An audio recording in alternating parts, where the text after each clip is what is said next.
Would you call that sort of an like aha filmmaker moment that you realize what your film is doing and how it's having an impact on people?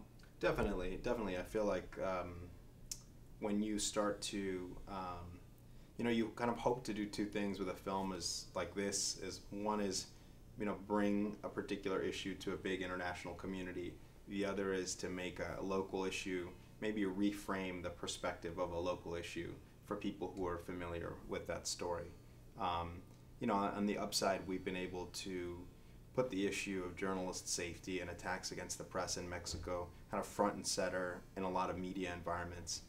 We're going to the Netherlands, we're going to The Hague in 2 weeks. We're screening at the Movies That Matter Fest there in a kind of international policy community. The film will be in Central America again, where security issues are really, Honduras has a homicide rate that's 4 times that of Mexico.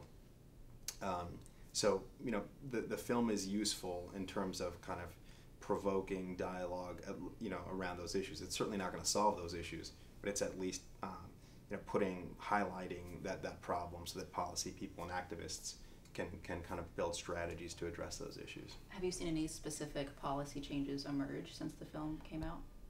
There have been some changes that's not necessarily as a result of the film at all, but in Mexico, crimes against journalists have now been federalized, and that's seen by the Committee to Protect Journalists and other nonprofits, other organizations doing work with journalist safety as a step in the right direction. The idea was that when crimes were being investigated at the state level, there was a higher possibility for corruption and malfeasance, whereas by federalizing these crimes, there's the possibility of the hope is that there would be a kind of more transparent and effective prosecution of crimes against journalists. That we have yet to see that, though. There has really to date been no effective or meaningful prosecution of crimes against journalists in Mexico. It's kind of astonishing, actually. And the attacks on press continue. There was just, in the last week, a newspaper in the city of Torreon was attacked 3 times.